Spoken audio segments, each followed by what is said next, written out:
রবিবার আইপিএল ২০২৬ এ লখনৌ সুপার জায়ান্টসের বিরুদ্ধে গুরুত্বপূর্ণ ম্যাচে কলকাতা নাইট রাইডার্সের হয়ে দুর্দান্ত পারফর্ম করেছেন রিঙ্কু সিং।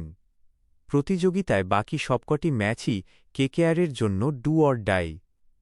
এমন পরিস্থিতিতে দলের বিপদের সময় ৫১ বলে অপরাজিত ৮৩ রানের ঝকঝকে ইনিংস খেলেন রিঙ্কু সিং। কঠিন পরিস্থিতিতে তাঁর এই ইনিংস লড়াইয়ে টিকিয়ে রাখে এবং ম্যাচের মোড় ঘুরিয়ে দেয়। সুপার ফিনিশার রিঙ্কু সিং কোটি কোটি ভক্তের হৃদয়ে রাজত্ব করছেন। লখনৌয়ের ইকানা স্টেডিয়ামে যখন রিঙ্কু একের পর এক ছক্কা হাঁকাচ্ছিলেন, তখন গ্যালারিতে থাকা এক বিশেষ ভক্ত তাকে উৎসাহ দিচ্ছিলেন, আরও একটি ছক্কার দাবি জানাচ্ছিলেন।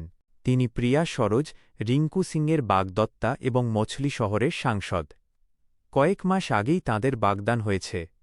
রাতের ম্যাচে তিনি রিঙ্কুর বড় সমর্থন হয়ে উঠেছিলেন এবং তাঁকে জয়ের দিকে এগিয়ে নিয়ে যেতে অনুপ্রাণিত করেন। ৩ বছর আগে ৯ এপ্রিল ২০২৩-এ রিঙ্কু সিং গুজরাতের যশ দয়ালের বিরুদ্ধে শেষ ওভারে টানা ৫টি ছক্কা মেরে রাতারাতি তারকা হয়ে ওঠেন। ৩ বছর পর আইপিএল ২০২৬-এ আবারও যখন কলকাতার দল চাপে ছিল, তখন রিঙ্কু সিং ৪ উইকেটে ৩১ রান থেকে ইনিংসকে এগিয়ে নিয়ে যান এবং শেষ পর্যন্ত ম্যাচ জয়ের দিকে নিয়ে যান। তিনি ৫১ বলে ৭টি ৪ ও ৫টি ছক্কা মেরে অপরাজিত ৮৩ রান করেন। ম্যাচের সেরা খেলোয়াড় হিসেবে তিনি পুরো ম্যাচ জুড়ে দাপট দেখান এবং ফিল্ডিংয়েও ৫টি দুর্দান্ত ক্যাচ নেন। শুধু ব্যাটিং নয়, ফিল্ডিংয়েও নজর কাড়েন রিঙ্কু। ম্যাচে তিনি ৪টি গুরুত্বপূর্ণ ক্যাচ নেন, যা তাঁকে আইপিএলের ইতিহাসে এক অনন্য রেকর্ডের মালিক বানিয়েছে। এর পাশাপাশি সুপার ওভারেও তিনি আরও একটি ক্যাচ নেন। এর ফলে রিঙ্কু বিশ্বের প্রথম ক্রিকেটার হিসেবে আইপিএলে একাধিক ম্যাচে ৪ বা তার বেশি ক্যাচ নেওয়ার বিরল কৃতিত্ব অর্জন করেন। এর আগে ২০২২ সালে গুজরাত টাইটান্সের বিরুদ্ধেও এক ম্যাচে ৪টি ক্যাচ নিয়েছিলেন রিঙ্কু। তবে তাঁর মতো এই কৃতিত্ব দ্বিতীয়বার আর কেউ করতে পারেননি। যদিও একটি ম্যাচে সর্বাধিক ক্যাচ নেওয়ার রেকর্ড এখনও রয়েছে মোহাম্মদ নবীর দখলে, ৫টি। পরে ড্যারিল মিচেলও সেই রেকর্ড স্পর্শ করেছেন। তবুও ধারাবাহিকভাবে এমন পারফরম্যান্স রিঙ্কুকে আলাদা করে দিয়েছে। ব্যাটিং ও ফিল্ডিং দুই বিভাগেই অসাধারণ অবদানের জন্য Rinku Singh player of the match পুরস্কার জেতেন।